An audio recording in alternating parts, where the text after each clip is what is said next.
today we're going to do something a little different. We're going to do a little live stream on just like the intro to using Photopea, which is a really great free Photoshop alternative. So I have Photopea open right now. You can literally just go in your web browser, type in photopea.com. You don't need to download anything, and I think that's what's really great about it. So we can start a new project. So I will just click that. And then we get this window that sort of like allows us to name our project, set the dimensions for it, DPI, and all that good stuff. In this video, I'm not going to really deep dive into all of the technical terms. This is sort of just like a navigation sort of tutorial, but I'm definitely going to do that in a separate video if you guys would like that. But for now, all of this default settings looks pretty good. So I'll hit create, and we can also notice before I do that there are templates that you can use, which I think is spectacular. So yeah, we'll hit create. And then here is my canvas. So I can sort of, if I use my middle mouse scroller and just scroll, I can kind of like pan up and down, doing the same thing, holding my control or command key. I can kind of do it side to side. Holding down my alt key or option key on Mac, I can scroll in and scroll out to zoom in and out. So just to make a quick photo composite today, where we can use a few of the tools that are accessible to us, I'll just import a photo first of all. So I can go to File, and I will go to Open and Place. And let me pick a photo that I have downloaded from Google. And we see it, we can resize it if we so choose to. I'm just going to undo that with Control or Command Z. And I have this really pretty fairy picture or whatever. I mean, it looks magical and I like it. And we see that it got added into its own separate layer in our layers panel right over here.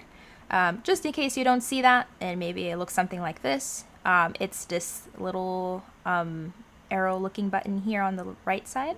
Just click that and you can open up your layers. And we also have the history panel, which I think is very helpful because we can sort of go back a step into our history where we first opened up our document.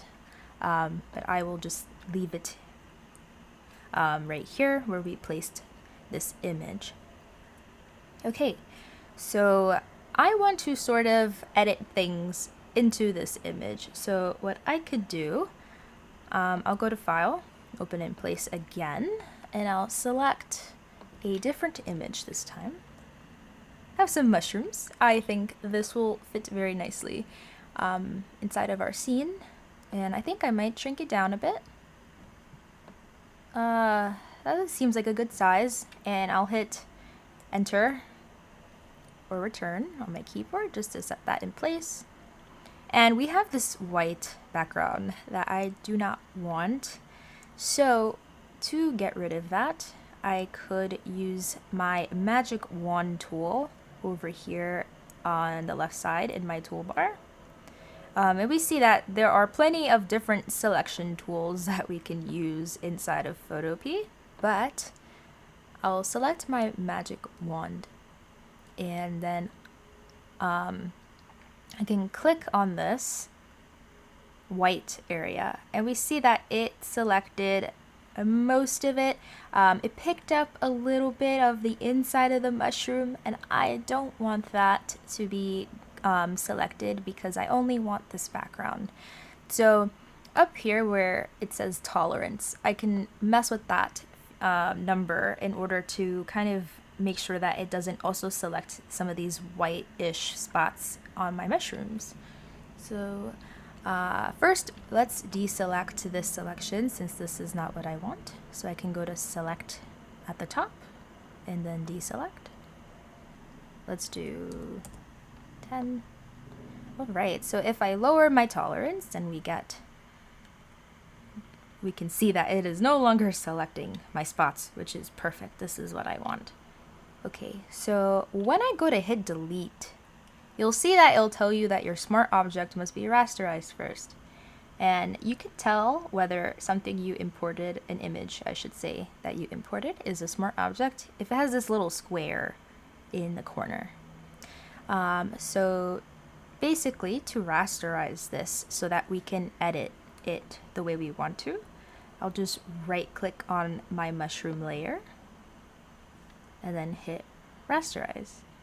Okay, so now we have a rasterized mushroom layer, and I have my white background selected. I could just hit delete. All right.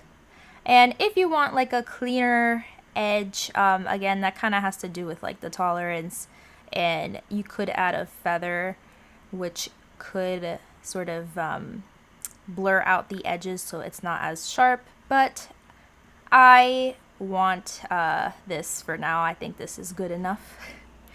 So now we have just these mushrooms without the background, and I think what I'll do, I'll use my Lasso Tool, and I will draw a really rough shape around this mushroom, and I can go to edit, free transform, and this allows me to be able to move only this mushroom wherever I want. So maybe I just want it here, and I'll hit enter. And I'll select my other mushroom, edit, free transform, and I'll sort of maybe move this one here.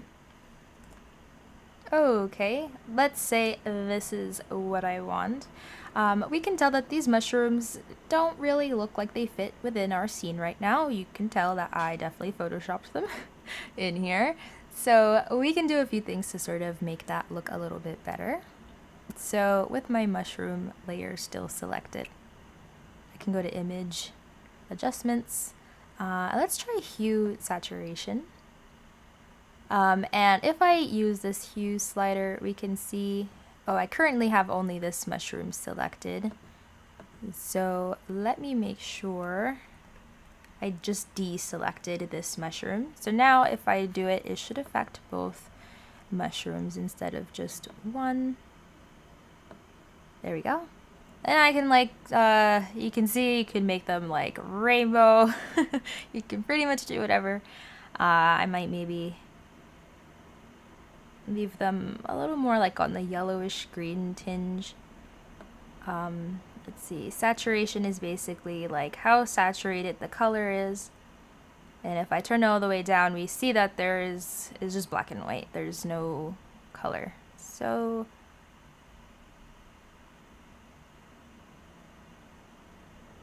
I don't know, somewhere around here. And lightness, obviously. Yeah, you can make them very light. You can make them very dark. So I feel like the highlight in this photo is really on this centerpiece, so I might kind of leave them more in the shade a bit. I think that looks good. And I'll hit OK.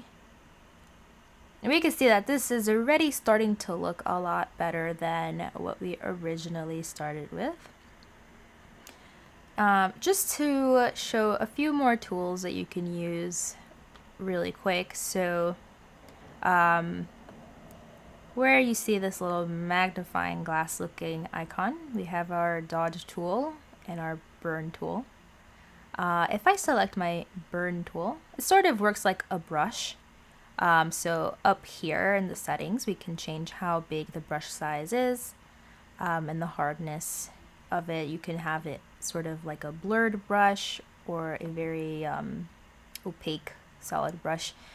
These are just details, but basically what the burn tool does is, if maybe I'll make my brush size a little bigger. So we see that when I use it, it's sort of makes the area that I am using the burn tool on darker. So to remember that, you can kind of just think that you're sort of like burning something or maybe toasting something. I am making some very toasty mushrooms right now. You can also use your left and right bracket keys to change the brush size, by the way. So I think my brush size was a little big. So I could, let's say I do something sort of like this, where I have a little bit more of a shadow going on.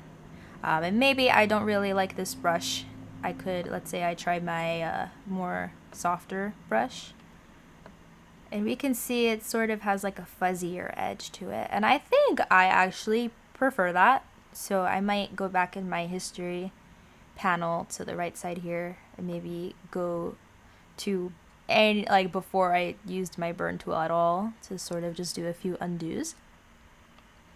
You can also go to edit, undo. And I might just,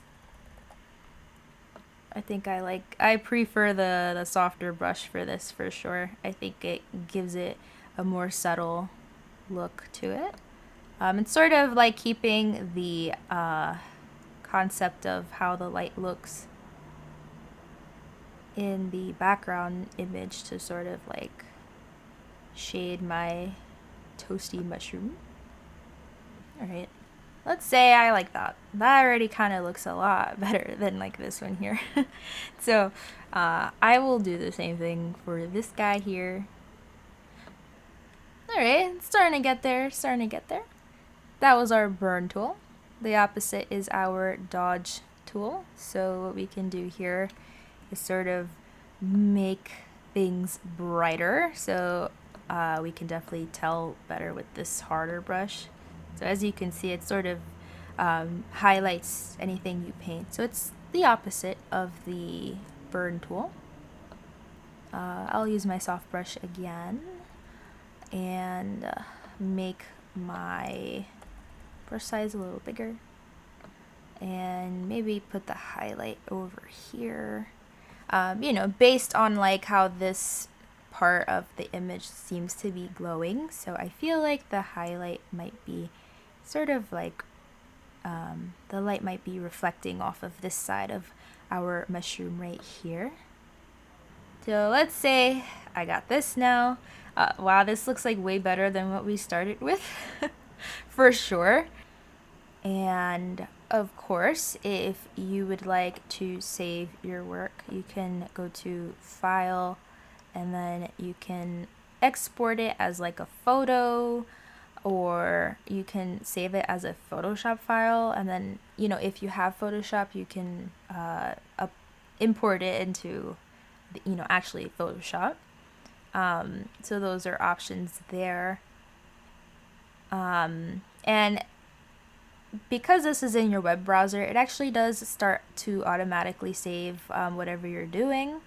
But, you know, if you kind of want this like off of your web browser, I would suggest definitely like saving it as a separate file, or at least like as a photo, just for you to keep it.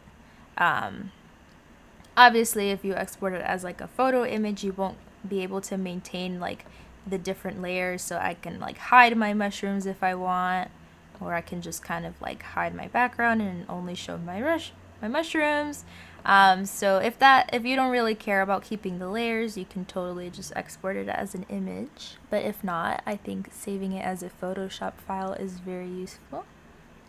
Thank you for tuning in, and please remember to like, comment, subscribe. Thank you so much to everyone who has been, you know, around and has subscribed and done all the good stuff. I really appreciate it. And I hope you all have a totally awesome day, and I'll see you next time.